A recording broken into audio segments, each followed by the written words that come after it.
அனைவருக்கும் வணக்கம். மீன ராசினியர்களுக்கு ராகு கேது தவிர மற்ற கிரகங்கள் தரும் சாரா யோகம். இந்த சாரா யோகத்தால் மீன ராசினியர்களுக்கு என்ன மாதிரியான நன்மைகள் எல்லாம் ஏற்பட இருக்கு என்பது குறித்தான முழுமையான பதிவு தான் இந்த வீடியோல நம்ம விரிவா பார்க்க போகிறோம். அந்த வகையில இந்த சாரா யோகத்தை பொறுத்த வரைக்கும் கிரகங்கள் பல வகைகள்ல ஒன்று கொண்டு தொடர்பு கொண்டிருக்கு. அந்த வகையில தொடர்புகள் திருஷ்டி எனப்படும் பார்வைகளால் இணையும். நட்சத்திரங்கள் வழியே 2 கிரகங்கள் இணையலாம். திரிகோண ஸ்தானங்கள் வழியே கிரகங்கள் இணையலாம். ஒரே ராசி கட்டத்தில் அதாவது பாகவத்தில் நெருக்கமாக இணைய வாய்ப்புகள் ஏராளமாக உள்ளன. இவ்வாறு கிரகங்கள் ஒன்றையொன்று தொடர்பு கொள்வதால் யோகங்கள் என சொல்லப்படும் பலன்கள் உருவாகின்றன. யோகங்கள் யாவும் கூட இருக்கின்ற ராசி அடிப்படை முழு பலன்களையோ குறைவான பலன்களையோ கொடுப்பதற்கு வாய்ப்புகள் உண்டு. சுபகிரக பார்வையின் தன்மையினால் அதிகமாகலாம். சுபகிரகம் எதிர்த்தன்மையாக இருக்கும் போது, அதாவது 6ஆம் அதிபதியாகவோ அல்லது பாதக அதிபதியாகவோ இருக்கும் போது தரக்கூடிய பலன்களை சுபகிரகங்களை குறைப்பதற்கு வாய்ப்புகள் உண்டு என்பது அனுபவத்துல உணரலாங்க.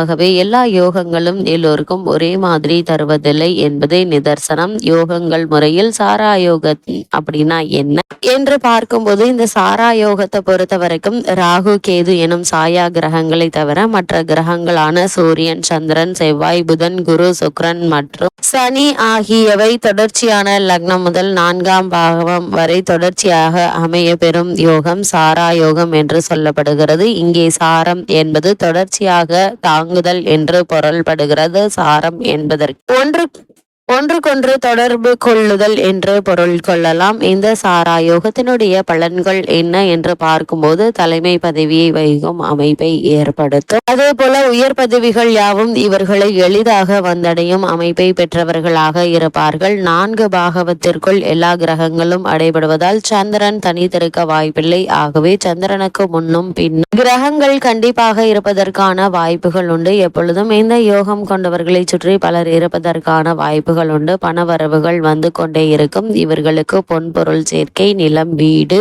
வாகனம் போன்றவை எளிதாக சேரும். லட்சுமி கடாட்சம் பெற்றவர்களாக இருப்பார்கள் என்பது ஐதீகமாக உள்ளது.